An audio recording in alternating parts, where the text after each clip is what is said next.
Hi everyone, this is Partha Saradi. I'm going to speak about global middle class income trends using the elephant curve. Okay, over the last century, the global middle class income has been dramatically varied between the developing and the underdeveloped countries.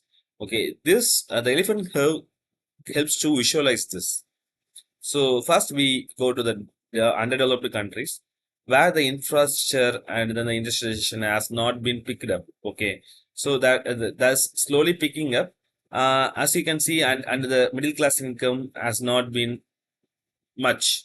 So there is a slight increase for the underdeveloped countries, but it is not as much for much for like the developing and then the developed countries. So okay, so moving to the developing countries where contains like the mainly countries like India, China, Vietnam.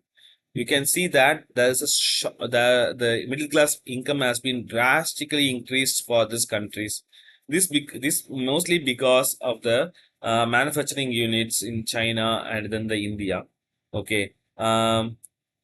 Mostly it was due to the economic boom in the China, where the middle part of the elephant, the body part, represents the developing countries' middle class income. Okay, so moving to the developed countries after the World War II, there's due to the industrialization, the middle class people wages has been dramatically increased. Okay, but after 1980, what happened is the wages stagnated.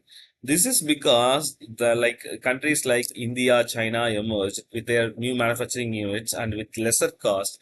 So the other countries shifted their production to the countries like China and India. So this mainly impacted the wages of the developed countries. While in the trunk part, so you can view the head and the trunk part with the developed countries.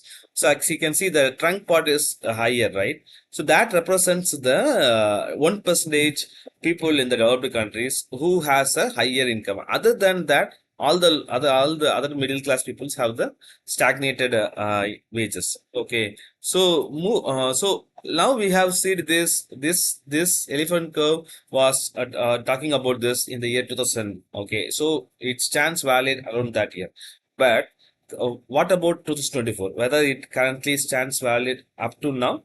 Um, to say yes or no, we can see about 3 points. Okay, one is the China's economic boom.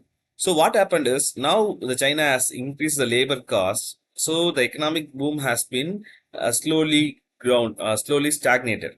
This represents the middle class income of the developing countries slightly lower, but not much lower. There is a slight decrease, but the countries like the Vietnam and India has been slowly picking up. So there is not much deviation. There is slight deviation in that.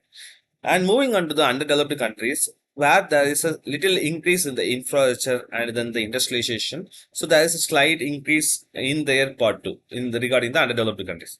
Regarding the developed countries, it stands similar to the previous decade, like 2000.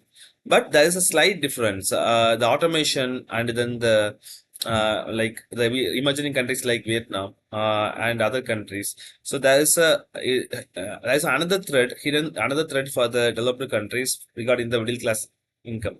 Whether it will it may slightly low down.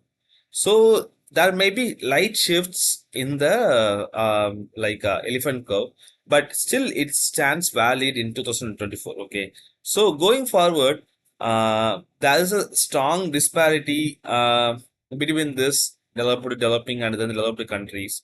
These disparities has to be reduced for creating a more balanced global economy. Thanks for watching my video. Thank you.